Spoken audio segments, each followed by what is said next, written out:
Multi speciality হাসপাতাল। মেঘবেলা লাইভে আপনার পছন্দের টিভি চ্যানেলস সম্পূর্ণ বিনামূল্যে শুধুমাত্র মেঘবেলা ব্রডব্যান্ডের কানেকশনের সঙ্গে। মেঘবেলা ব্রডব্যান্ড, বাংলার ঘরে ঘরে। মুর্শিদাবাদের সুতি থানার অন্তর্গত আহিরন মাঠপাড়ায় সোমবার সকালে নৃশংস হত্যাকাণ্ডে চাঞ্চল্য ছড়িয়ে পড়ে। অভিযোগ, নিজের স্ত্রীকে হাসুয়া দিয়ে কুপিয়ে খুন করে স্বামী। মৃত গৃহবধূর বয়স 23। তার 3টি সন্তান রয়েছে। স্থানীয় সূত্রে জানা গেছে, অভিযুক্ত স্বামী দীর্ঘদিন ধরে ভিন রাজ্যে কর্মরত ছিল। রবিবার রাতে বাড়ি ফেরে সে। এরপরই স্ত্রীর সঙ্গে তীব্র অশান্তি শুরু হয় এবং সেই অশান্তি গড়ায় চরম পরিণতিতে।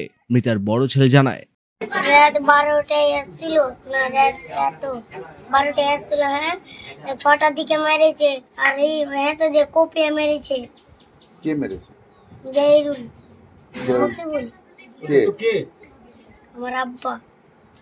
কখন এসেছিল? রাত 12টায়। তোমার আম্মার সাথে কি ঝামেলা করছিল? মেরেছে হেসের বাড়ি।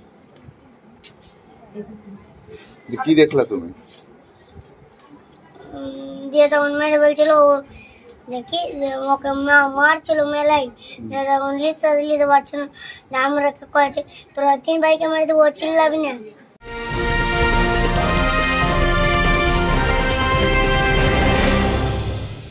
উত্তর 24 পরগনা ও তার আশপাশের এলাকার মানুষের সেবায় ক্যাথ ল্যাবের মতো অত্যাধুনিক সুবিধা নিয়ে পরিষেবায় ব্রতী সারদা মাল্টি স্পেশালিটি হাসপাতাল।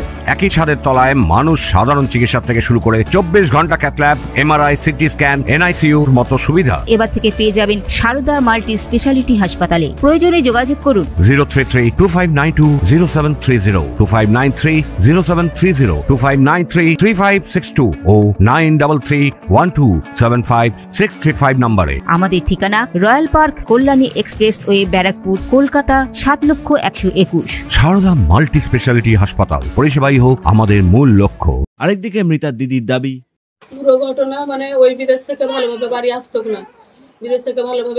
না। ফোনের মাধ্যমে ফোনে নাকি ঝগড়াঝাটি হতো। এরা ছেলে এগুলো আমার কাছে যেত, বলতো যে বাবা ঝগড়া করছে, বাবা ফোন করছে, ঝগড়া করছে মাকে।